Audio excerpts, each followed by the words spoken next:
So, Jack, what happened? Yeah, so what you're hearing there is the police. I'm not sure exactly if it was local police or campus. There were a lot of units, various agencies that were there protecting the Turning Point event.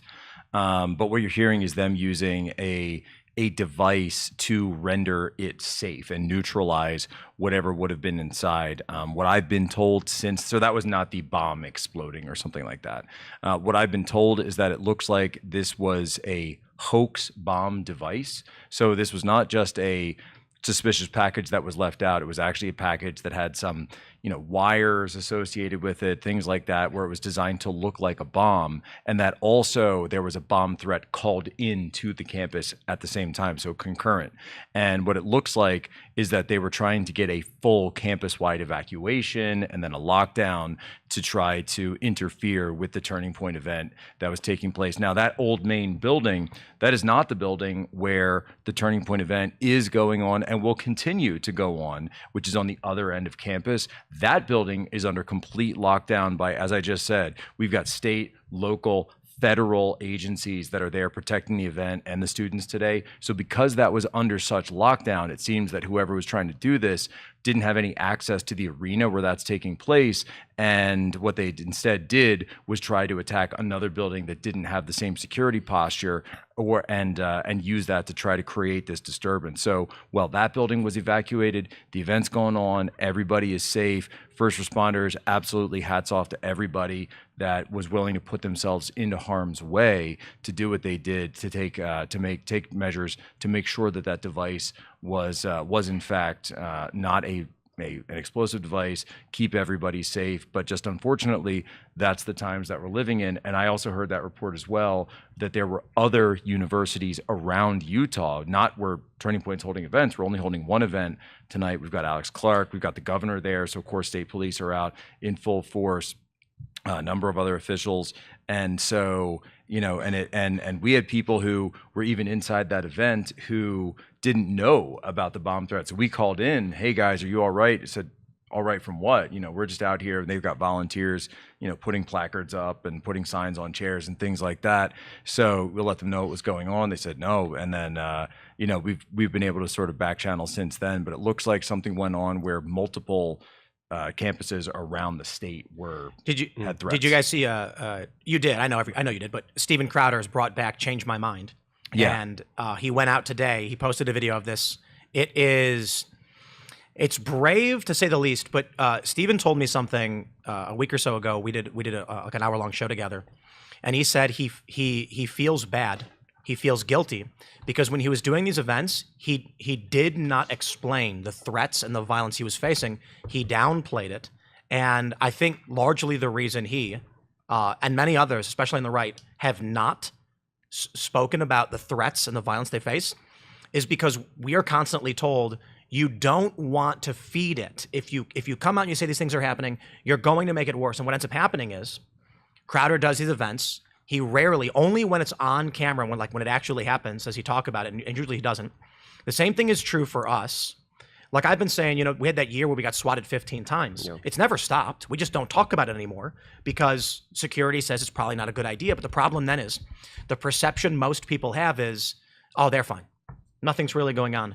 And now, how has it gotten to the point where we are once again opening a show talking about a man that we miss who was taken from us by violent psychopath terrorists, and another event Turning Point's trying to put on to talk to people? This is very obvious that someone did this to try and shut your event down. It gets to this point, I think, with all due respect to each and every one of us who's been involved in this, because I don't think we talk about the seriousness of the threats we face enough out of concern we'd make it worse. In fact, that just allowed it to grow and fester and get worse. There were, just to confirm what you're saying, Charlie was getting death threats on a regular basis, even when, he calls the summer kind of like his off season because that's when, school's out of session, but he would get threats all the time.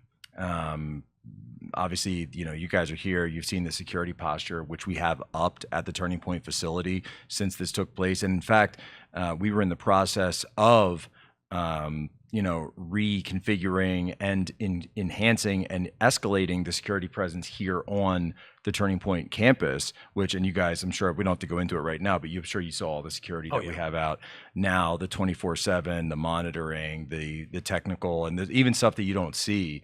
So Charlie was in the process of doing that here locally, hardening this facility when this happened. And so people were saying, oh, how come there's construction going on? It's like, well, no, we were in the process of doing that when we lost him, when he was murdered. And so this has been something that has gone on. Now, obviously, look, people have seen publicly, though, that people like when Riley Gaines was essentially detained by Antifa, a couple of years back, when Olivia Kralchik was attacked on campus, when Charlie has gone to events on campus and there's been these huge attacks, call it Antifa, call it left-wing groups, whatever you will. These are clearly coordinated violent events that were going on, and it just wasn't taken seriously. It wasn't taken seriously, I think, by law enforcement in general. Obviously, the previous administration didn't have any interest in going up against these groups, and in many cases facilitated these groups, and they still will sit there and claim that these things don't exist when we still have to deal with it on a regular basis. They're celebrating it now. Yeah. They're either celebrated or defending the motivating ideology and the lies and the smears. Jack was mentioning, you got asked if we were in a civil war. Here goes Tim Pool saying civil war again. Everybody drink. Yeah, we did that. We did that CNN interview. Like, see where that white dot is over there on the floor? That's pretty much where I was sitting. I don't know how this, as Phil Labonte says, there's no off ramp. Mm-hmm. And it's fascinating. The response was, especially after Charlie was killed, that Charlie was the off ramp. He was going out and saying, let's talk about it. And he was talking with a lot of run-of-the-mill libs who were asking him questions. And I think this is what was so scary and is scary to these libs and these leftists, is that once people actually got a chance to talk to Charlie, they were like, oh, okay, this is not crazy. These are not far right. These are not a threat. And this is one of the motivating factors for why I think they want to stop these Turning Point events.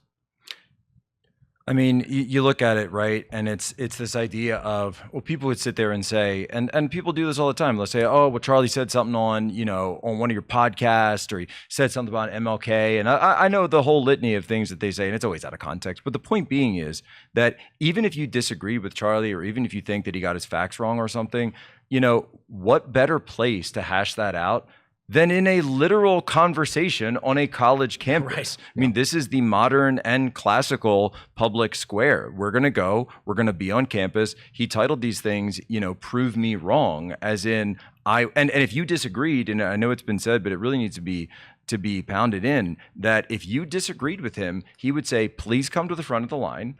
And if people started heckling, he'd be like, hey, stop that. Yep. No heckling. If someone was nervous, if they were reading, he would say, it's okay. Take your time. He'd say, let's afford them the grace they don't afford us. Let's do that. I mean, there is nothing else he could have done to try to facilitate this kind of debate. And as Tim, to your point as well, I know you've talked about so many times that it's so hard to find people on the other side who are willing to even sit down and debate like that. You can't get them. If you have money. We send out emails all the time, and the response from libs is usually how much. And so we don't ever give money or accept money for people to come on this show, because I was about to say, man, I've been on the show how many times? Where's my money, Tim? Wait, people are getting paid? Wait, you're getting paid? Luke, what's going on, bro? Nope. And so this is intentional. We don't let people buy their way on, which there are some shows that do. A big company will be like, hey, we'll give you money if you give us a guest spot. We don't do that. And there's and the inverse of trying to pay people to come on shows. When we email, they ask for money. We say, we'll cover travel and accommodation. We don't pay. They say, not interested. Yep. And I'm like, okay, I guess. Sometimes there's some people who will, but they're usually smaller, and they're trying to find a way to get attention. The big name guys, what I think about the liberals? I think their high priests are largely just what will get me clicks and make me money. Mm-hmm. And so they don't actually want to have a debate. Why is it? Who was it? I think Bill Maher did a segment on this where he said, he's like, we've reached out to the Clintons, to the Obamas. They won't come on the show to sit down with the guy who voted for him. Mm-hmm. But the conservatives are begging to come on. Yeah, well, I mean, the fact that they're already... Charlie went on Bill Maher. It was one of his last big, cross the aisle kind of interviews. He went on Gavin Newsom as well. And I think that's why Bill Maher made the statements he did just a few days ago, saying, hey, this left-wing violence is insane and it's crazy. He's one of the few people that actually is speaking out against it. John Fetterman as well. He just came out and talked about how left-wing terrorism is at a 30-year high.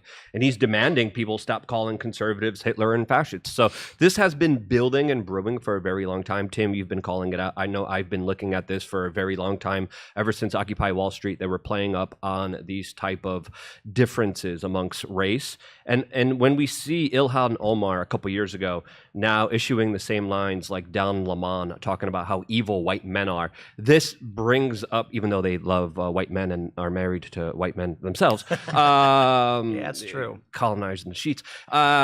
These individuals clearly are spreading a rhetoric that is meant to dehumanize people. Mm-hmm. It's meant to devalue them. It's meant to destroy conversations from ever happening because you're Hitler, you're fascist, you're supposed to be someone that's going to be killing me and hurting me. That's their type of emotionally manipulated, gaslit type of viewpoint, which is deranged and insane and only going to become more deranged, especially with all the SSRIs and seed oils that they take. That's going to destroy their guts, and their gut lining is going to be destroyed, and then their minds are going to be destroyed. And then you look too. at Thanks for checking out this clip from Timcast IRL.